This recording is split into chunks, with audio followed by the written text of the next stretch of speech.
especially those worshiping with us for the first time. Guests are welcome to participate in any activities in our community. Welcome team members are wearing the green name badges and are ready to answer any questions you may ask. Pastoral care team members, as you can see by mine, are wearing yellow name badges and are able to talk with you if you have life transitions or need assistance. We invite everyone to join us downstairs after service for coffee and snacks so that we may get to know each other better. Thank you for being with us today.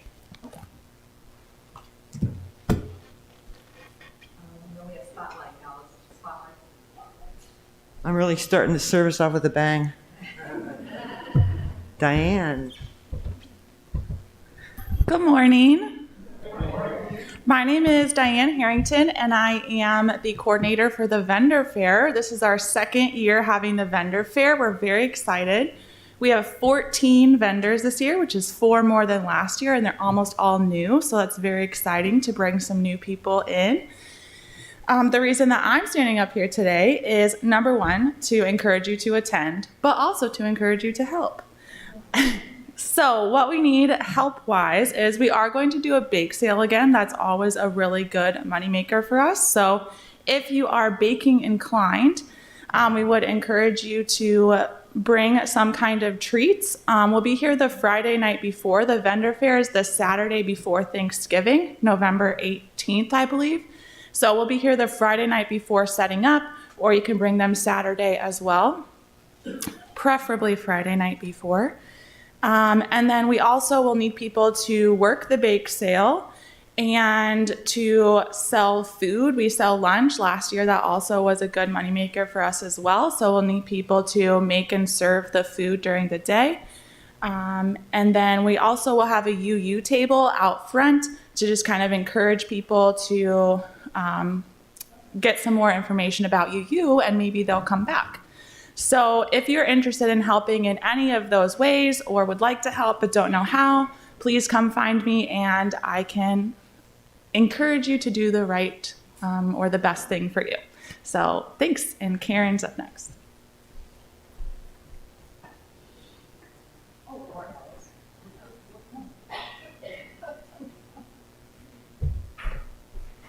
Good morning. I am Alice Traylor, and along with, thank you, I'm a short person. Okay, and along with Karen Crouch, who is listed as a speaker today. But anyway, we're in charge of the community meal. You may know that for years the offering for our community meal was turkey lasagna. This meal is always well received, but the costs and the serving requirements have us rethinking how we want to proceed for future meals. So please join Karen and I after the service at coffee hour for a mini brainstorming session. All are welcome to join us and contribute ideas. Thank you. Then one more. This is a busy morning. I'm Lori McCullum, and I'm here wearing my clerk's hat for the board. Wanted to remind people, if you haven't seen it already, we have a fall congregational meeting this year. We usually just have one in the spring, but we have an issue that we need to vote on prior to the pledge drive. We are changing the wording, if it's passed, in the bylaws for membership because it's kind of murky and we just need to clean it up. So on the 19th of November, if you're here and you're a member, please come and take care of voting on that issue. We'll also bring everyone up to speed on some of the new paperwork for pledging and affirming membership, and bring you up to speed on what's happening with the plans for next year once Patrick is gone. So if you are not clear on whether or not you are a member, the membership list has been posted out on the bulletin board in the hallway. Thank you. Laura, will there be an option if somebody can't be here? Yes. Oh, thank you. That's on my list. Absentee ballots. Yes, if you need to do an absentee ballot, see me and I'll get you one. Thank you.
Thank you, Gates. It really fills you up.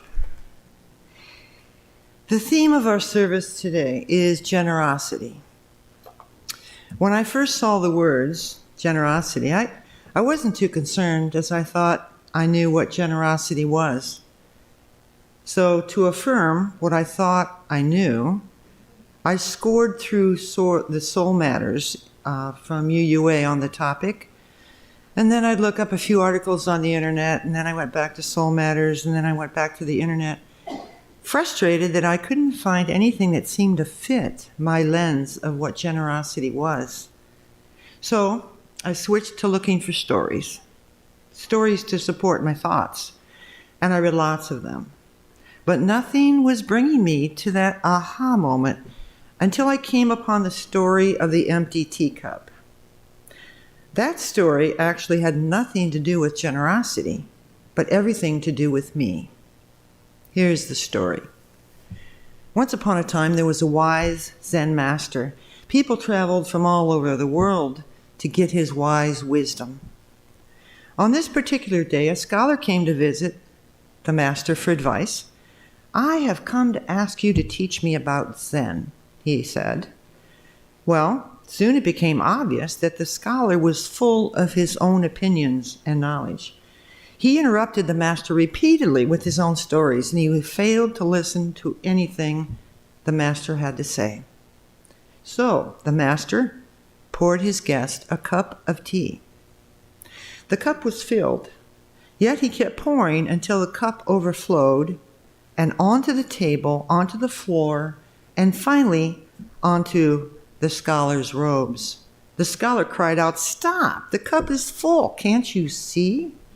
"Exactly," the Zen master said with a smile. "You are like this cup, so full of ideas that nothing more will fit in. Come back to me with an empty cup." And there it was.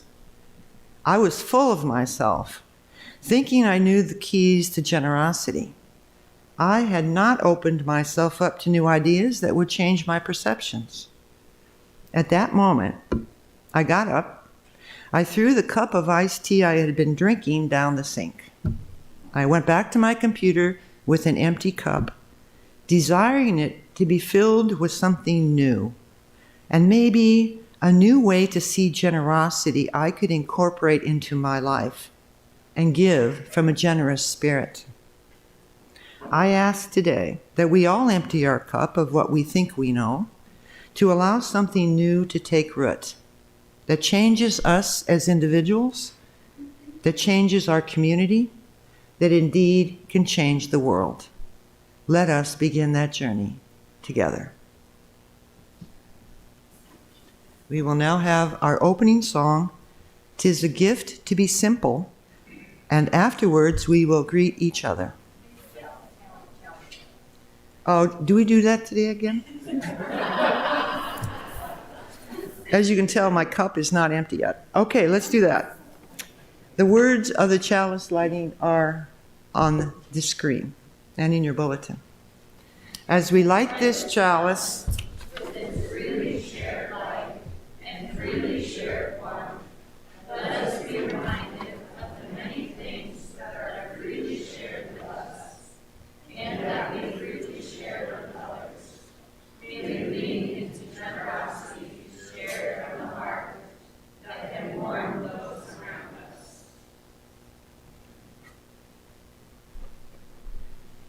now, I know we haven't done a song. So, "'Tis a gift to be simple, rise as you're able, and afterwards we will greet each other." We'll do two verses. Thank you.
Okay, let's greet each other.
Oh, I'm done. I'm just waiting.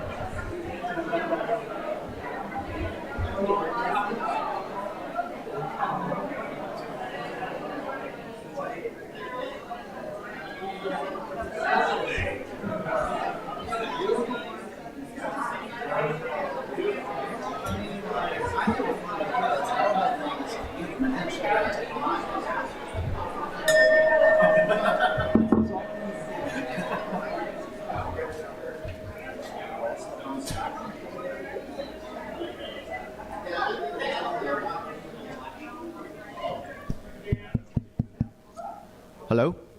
Hello? Oh, that's not on. Is it on? I can't tell. It's not on? Yeah, it's physically on. Well, if the kids would like to come down, we can just be really loud. If the kids would like to come down, we've got a little story to share. And some of this is not just going to be me. Some of this is going to be you guys. So we'll be heard.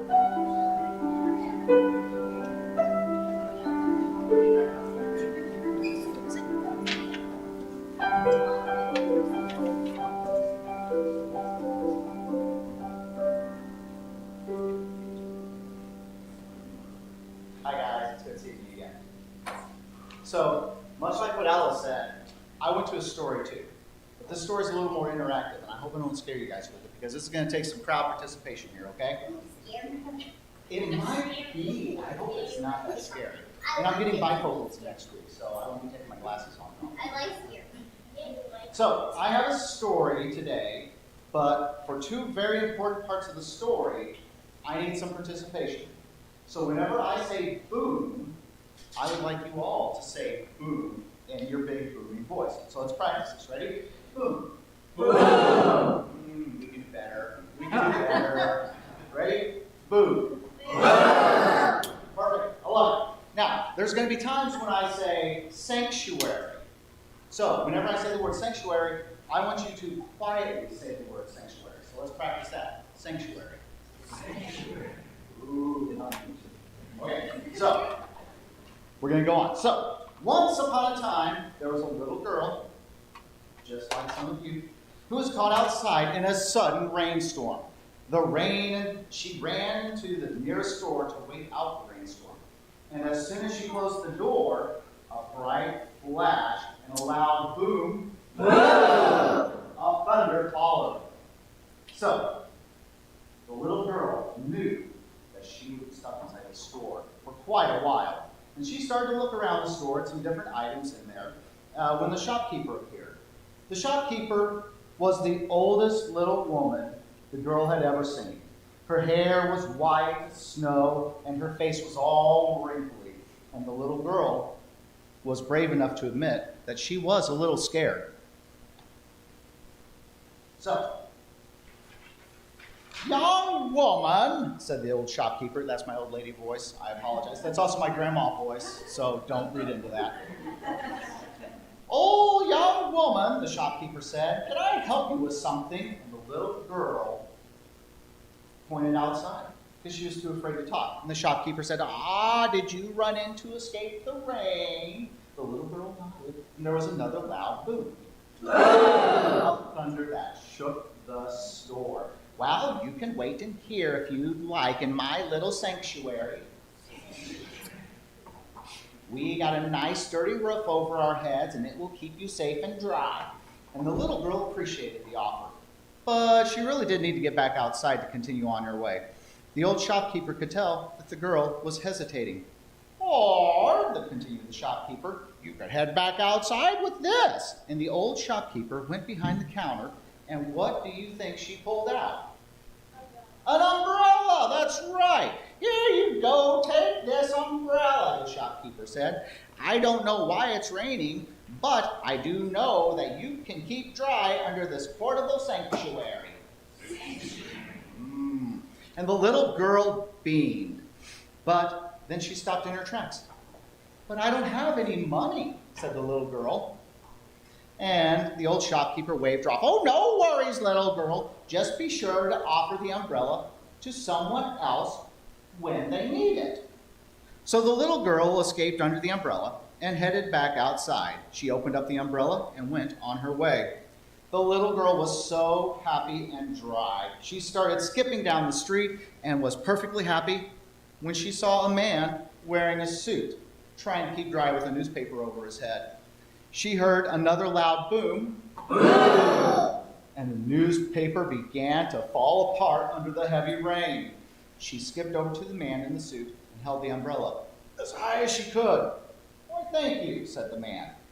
Remembering the words of the old shopkeeper, the little girl told the man, I don't know why it's raining, but I do know that you can keep dry with me under this portable sanctuary. Now the little man smiled in relief. He had been having a terrible day. See, he was wearing a suit because he was on his way to a job interview. He had been out of work for a very, very, very long time and desperate. So he had to walk to the interview because he couldn't afford to buy a car. And when it started to rain, he cursed his luck. He would just show up to his really important job interview soaked, and he knew he would make a terrible first impression. The little girl spotted her family at the store across the street, and she said, Here, you take the umbrella with you. I see my family right over there across the street. Oh, I couldn't take the umbrella, said the man, feeling guilty. No, take it. Just be sure to offer the umbrella to somebody else when they need it, said the little girl. And she put the umbrella into his hands, and she ran off to meet his family. Well, that man could not believe how nice that little girl was.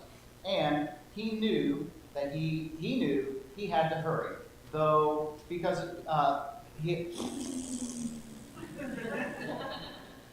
We're going to try that again. So the man couldn't believe how nice the little girl was, and he knew he had to hurry, though, because it was almost time for his important interview. Another boom. Boom. One more time. That was a little lax. Try it again. Another boom. Boom. Oh, thunder cousins, start running. Well, I can tell you that man did get the job that he was interviewing for. And soon enough, he was able to afford to buy a few umbrellas of his own. And whenever it would rain, he would bring not only his umbrella that the little girl had given him, but he would bring 2 more small umbrellas to give away to people who were stuck outside in the rain. And every time he gave away an umbrella, he would say, I don't know why it's raining, but I do know that you can keep dry under this portable sanctuary. That is a very fun story about generosity. See how whenever you give generously, sometimes like it can help people out. Okay, we're going to go downstairs. We're going to talk about a few more things. We should speak.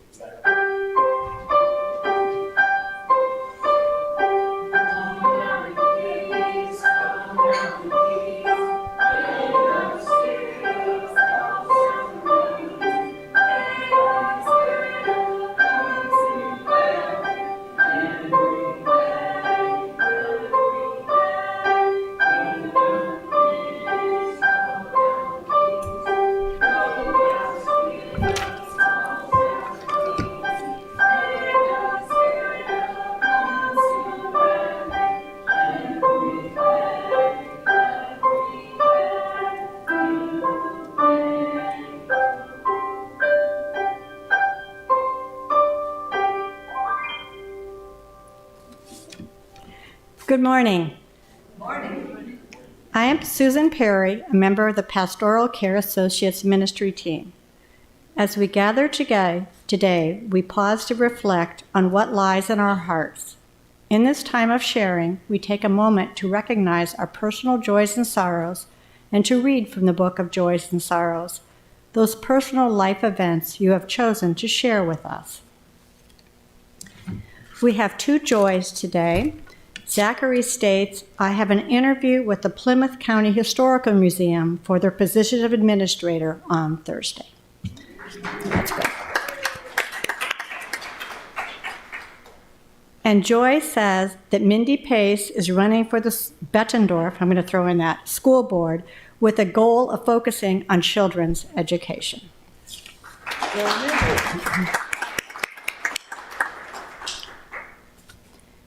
Let us become aware, what has been shared and for what remains in the quiet sanctuary of our hearts, we are grateful. Let us become aware of the energy that brings us together in beloved community as we share a time of silent meditation.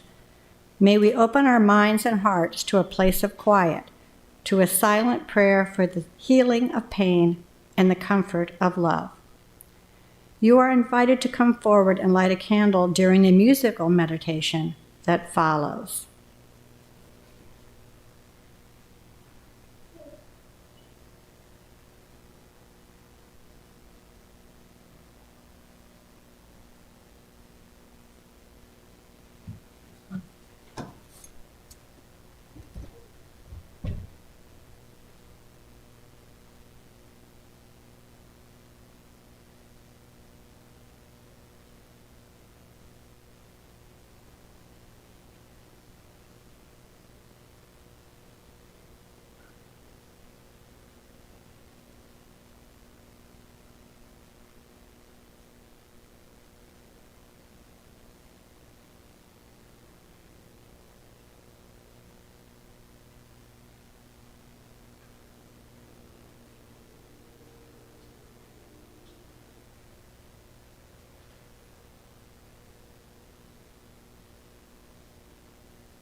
Now we will take time to share our gifts of our resources through the offering. Needless to say, today is the topic generosity. This congregation is a theologically diverse religious community with membership open to all who accord with our principles, our mission, and our vision. Our congregation is entirely self-governed by the democratic process. One of our privileges of a free church tradition is to provide all of the financial support for many ministries amongst ourselves. Generosity, therefore, is one of the spiritual values we recognize as central to our personal and our institutional well-being. The month of November's Share the Plate is set aside for UUA, the national organization of which we are a part of and which supports us. I can personally say that the board in the past few years, through all of our change, has relied heavily upon UUA, and their resources and their support of us is phenomenal.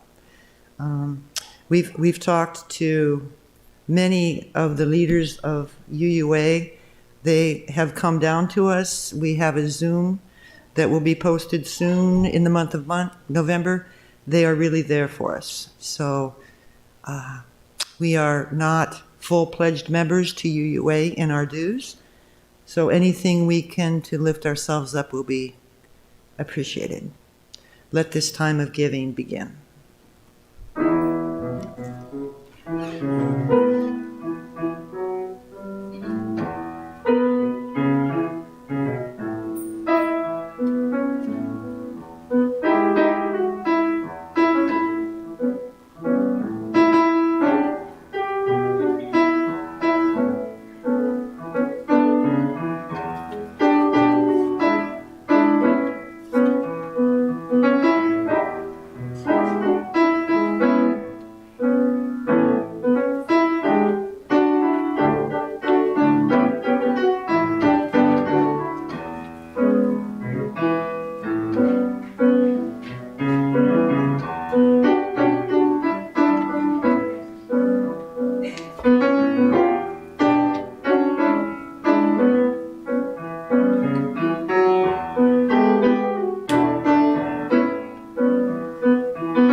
I do want to add one joy I had meant to mention.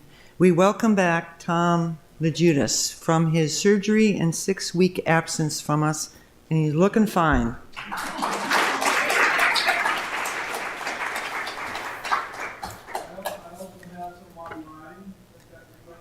Yes, Alan. 2 from Stephen Pickrell.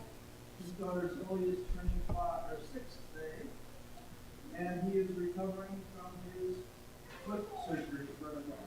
Yes.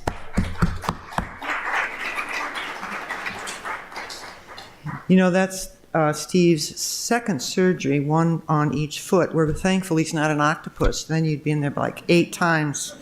So good for you, Steve. So picture it, November 1st, 2023. There I was, staring at my empty cup, an empty mind, waiting for something new to be poured into it. As I looked around me that morning, I glanced through my window, and living in the country, I was taken with the view of a huge corn combine harvesting husks of dried corn stalks, throwing thousands of kernels into the air as they landed into a huge bin in the back of an 18-wheeler. The sight was mesmerizing. As I watched, the thought came to me how blessed I was of the gifts of the earth that were given to me. Seeds are planted, and the earth does the rest, providing sunlight, water, soil, seasons for growth, to produce an abundance that, if managed well, could feed the world. As I continued to gaze, I felt my cup was being filled with gratitude and with grace. Grace for being given with no effort on my part, and gratitude that I simply needed to receive with open hands and heart the abundance the earth provides for us. My mind expanded then to other gifts, so many given, friends and family, this community, random people who offer me kindness, for air to breathe and a sun to warm me, for oceans, stars, rabbits, deer, you name it, for life itself, for beautiful sunsets and awesome sunrises. By the way, I usually don't see, but I know they're there. I felt like Julie Andrews in the opening scene of The Sound of Music. Remember, there is beautiful music playing in the backdrop of magnificent mountain scene, and she is twirling with arms open. A result of gratitude and the overflow of a filled cup. It reminded me of my Aunt Lyd, an ever-present person in my growing up days. She showed up every time anyone had a need to talk. She baked for her church and the whole neighborhood. She tithed 10% faithfully, even when she had so little to give. She was and is the person I most admire. I remember she would often stop what she was doing, and then she'd place her hand over her heart, and her face was radiant. And she'd say, "Alice, I have so much in my heart, I cannot keep it in." Then I just stared back at her. What? But Aunt Lyd, now I say to you, thank you for being that person of the spirit of generosity who gave so much from your overflowing cup. So it all came together. I realized my cup had been filled with scarcity, fearing that I didn't have enough, worried that I was losing what I had, saving for emergency that might never come, and envious of people who seemed to have so much. I myself had no overflow, for scarcity filled my cup and nothing else could get in. But this feeling, this was different. This is best described by Richard Gilbert in his poem, The Chalice of Our Being. Each morning we hold our own chalice of being to be filled with the graces of life that abound. Air to breathe, food to eat, companions to love, beauty to behold, art to cherish, causes to serve. They come in ritual procession, these gifts of life. Whether we deserve them, we cannot know or say, for they are poured out for us. Our task is to hold steady the chalice of our being. We carry this chalice with us as we go, either meandering aimlessly or with destination in our eyes. We share its abundance, if we have any sense, reminding others as we remind ourselves of the contents of the chalice we really don't deserve.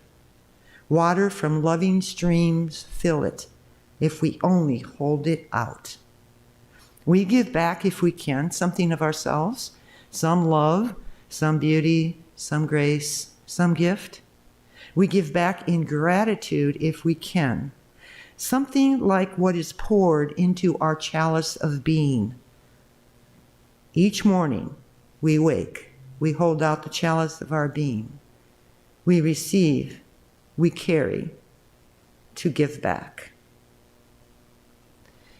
It's an interesting thought, our chalice of being. You know, we light this chalice every Sunday, but is it actually ourselves that we light?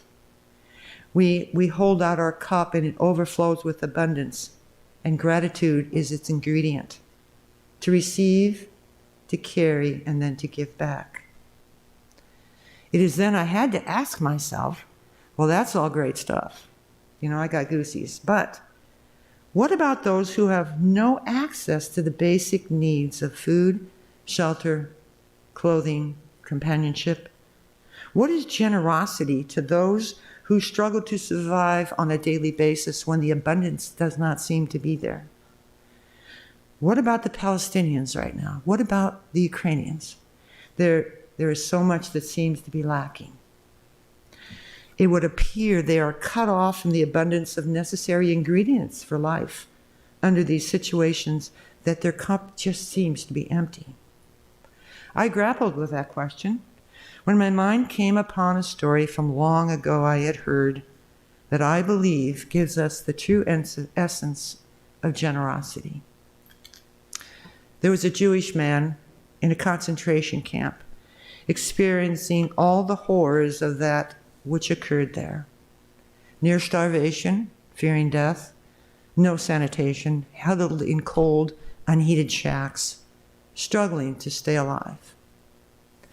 One day, he was in line as they walked to their destination in the camp, when out of his eye he saw amidst the gray and darkness of the camp a round object lying next to the barbed wire fence that surrounded the camp.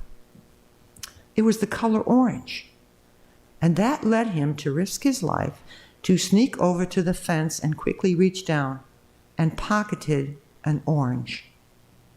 He was overwhelmed with gratitude for whoever risked their life to place that orange there, and he instantly knew what he would do with this precious orange. He kept it safe and unseen until that night, as they returned to their shacks, he gathered his roomies and pulled from his hiding place the orange. In that room that night, the spirit of generosity was the light relit in all who were present. First, the man asked them to pass the whole orange around so that they might feel its covering, and be filled with a smell, a dim memory for all who were there. When it came back to him, he slowly peeled the orange and gave to each a segment of each peel so they might take again in the fragrance and lick the strands remaining on the peel. Then he took each section of the orange and divided them into exact portions for all those who were there, and passed each precious bite to them. They slowly gazed upon their possession in their hand. They stroked it and finally ate their bite. And the man recalled how hope was in that bite for everyone. They were reminded from his sharing that there is good in the world, that there is love and hope and generosity and beauty to be found, even amidst the most horrific situations. I realized from that story that generosity is just not about things, but an inner essence of who we want to be from the chalice of our being. The orange was a sharing of a man's self, which he gave from a spirit of generosity. He gave from his chalice of being. Even amidst all the horrors, he would not allow himself to be diminished. He would not allow himself to live from scarcity. He would continue to be grateful. He would continue to give. It was a sharing that said to each person he gave a section of that orange to, I care about you. I am with you in this. You matter. We matter. And that is enough. That is abundance. So, in the words that might be less lofty, Palmer Parker gives us a definition of generosity. He says, generosity of spirit is the openness and willingness to share our own time, talent, and treasures freely with each other, joyously and willingly, and without expectations of receiving anything in return. We can be joyful and willing in our giving because the law of life states what we generate more of seems scarce unless we trust the supplier and pass it around. He continues, authentic abundance is not found in secured stockpiles of food or cash in your pocket, or influence or affection, but in belonging to a community where we can give those goods to others who need them and receive from them when we are in need. And he states, community does not create abundance. Abundance is community. Community is abundance. This place, we all here are abundance with each other. And I believe it, for I see it happening in our community. I have been on the board for 3.5 years. In the beginning, there was a lot of strife. There was COVID. Our pastor of 12 years was leaving, as well as our pianist and our choir director. We were in a hole financially, membership was decreasing, and burnout was rampant. I know I looked in anxiety at our congregation from a lens of scarcity. There's just not enough. But through no means of our own, Reverend Patrick fell in our laps after we had received no one to lead us through the UUA portal. When the choir director and pianist resigned, a marvelous woman appeared to fill in for a few months because she was in town just happening to care for her mother. To complete it, Gates calls our office looking for a congregation, and before you know it, we have him. Our cup was being filled because we had no answers of our own, and looking for the answer in each other, the blessings fell upon us, and we opened our hands and received. In receiving those miraculous gifts, we are called to pass them forward from the abundance of what has filled our cup, and to practice the spirit of generosity. We get to do it in this community with the giving and receiving of the gifts of our time, our talents, and our resources. Now, I don't usually acknowledge individuals in a list to use as an example, but everybody's name I may use really refers to all of us, so no one is left out. I see in this community a new beginning of a gift of time. The property committee giving endless hours to find a paint contractor. The days spent painting themselves. I'd drive through the parking lot and I'd see them up by the roof. I think they're painting the tiles. I mean, abundance. Brian, who shows up and welcomes us Sunday after Sunday to get the kitchen ready for our coffee hour. I've often told him he should spend Sunday nights here so he's present to where we are. Yeah. Jan, who freely chose to sew a new covering for the bench by the front door, encased in dragonflies. Anne and Molly, who spend hours in that small archives room, so much so that they have to exit every 5 minutes to breathe. Every member of the board, every team leader, every member or committee who gives of their time to keep us functioning and growing.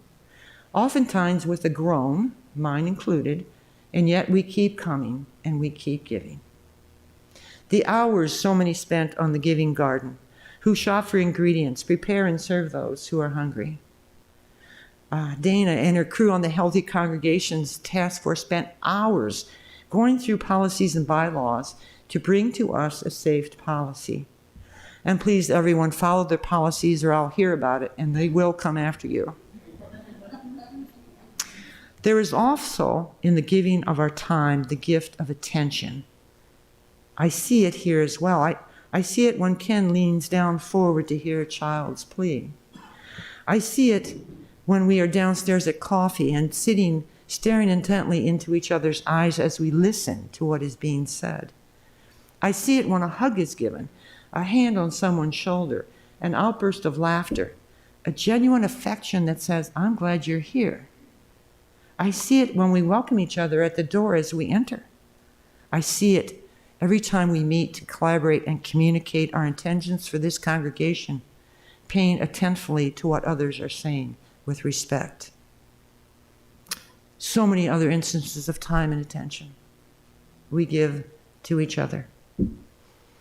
I see a community being built on those who give of their talents, Cliff Day is ever zealous about watching over our electronic needs. I don't understand a thing of what he says, but he keeps talking, and someday I will. Erica and Steve Burke giving their organizational skills to put together the PowerPoint for these services. And I sincerely apologize for always being late. Alan, taking over our leadership of the sound booth with the gifts of how that all works. When I see him trudge up those steps, I know he is thanking me for each and every task that we ask him to do. Steve Pickerel, who seems to show up at any moment when electronics goes haywire, and he knows what to do, and I think it really is with duct tape. Lori, who filled in with the stints in the piano when we have no pianist, and her advocacy for social justice that she shows in so many cases, including Doug. Karen, who gives her skills to make sense of changes in our bylaw memberships or social media components. Karen is one who could put in a maze and she'd make her way out in minutes because it would make sense to her. And that is indeed a talent. Diane and Hannah are go-to girls who share their knowledge of social media that leaves many of us over 60 speechless. Their patience in helping explain that is simply a gift of generosity. The choir members who move us with their gift of song. The members of the finance team who labor over numbers that make no sense until they explain to us what this says. To John, who accepted the treasure role gleefully and joyfully. And as we laugh, John, it's with you, not. John's always denied knowing anything about finances, yet he ran a business for many, many years. And when he presents his sheets to us, they make sense. So John gives to us in that way. So many others who give of their talents. Put your name in anybody else's slot, and that is for you. And I also see a community that gives of their treasures. No matter how big or small, the pledges we give each year in the spring keep us afloat. Those who donate anonymously to fill in the shortages support us and who we want to become. Those who drop extra money in the offering plate to support our sharing of the plate do so because it's just in their pocket. Those who donate food for our coffee hours, our vegan meals, the memorial services, requests, as Diane shared with us, for food for the vendor fair, as Gail did for the Witch's Ball. So many give from that treasure they care of food. And Karen, who offers the sharing of her home to Reverend Patrick for the weekends he is here, freely and generously. We cannot thank Karen enough.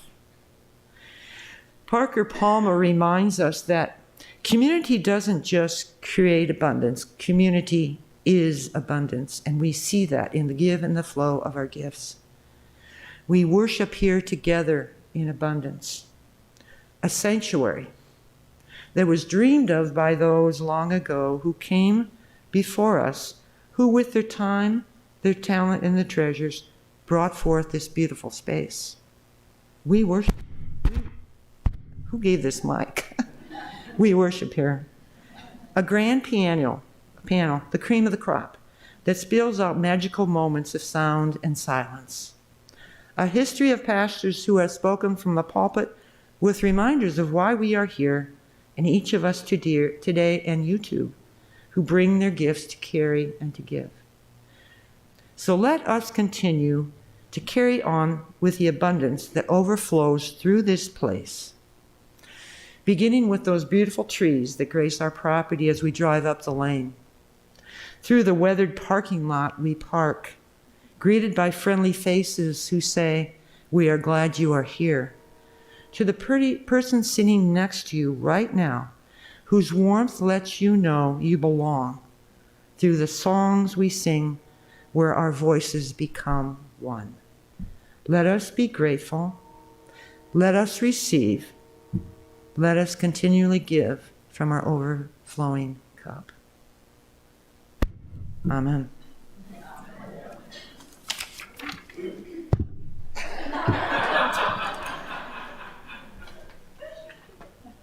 I supposed to do something here? Number 311 is our closing. Here, what a song. Page 331, let it be a dance. Arise as you're able. Lift your voices.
Let us distinguish, but not put out, our chalice light.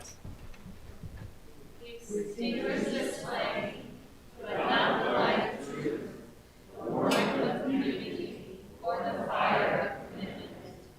These to carry in our hearts Until we are together again. Our closing words come from a story by Reverend Gretchen Haley, which I found in Soul Matters. Thank you, Yue. The story goes, there once was a wise woman who traveled all through the mountains. One day she found a precious stone in the stream. She was so happy, she was so grateful. It could change her life. The next day, she met a man traveling just like her through the mountains.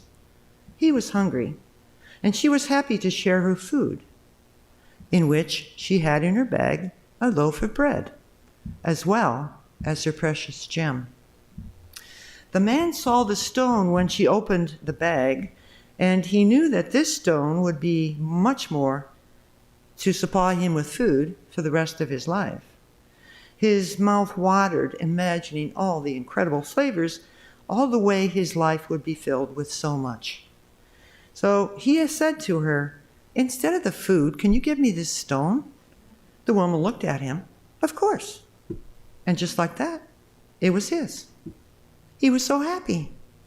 He ran away quickly, afraid she would change her mind. A few days later, however, the man appeared again, carrying the stone in his hands. He said to her, take it back. Instead, I hope you give me something even more precious than this precious stone. I hope you can give me whatever it is within you that made it so easy for you when I asked to give it all away. For this hour, we have been trying to learn how it is when we are asked to trust, to love, to give of ourselves, to share our blessings, that we can say an easy and a great yes. For this hour, we were asked to remember that we all carry with us a precious stone that is just this great blessing. This gift, this is just ours, this gift that we long to give to the world, that in our giving will bless us even all the more. Let the question be that we carry away with us today to ponder this week. What will I do with the overflow from my chalice of being, my empty cup? May you ponder that question and have a great week. Amen.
I know.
Well,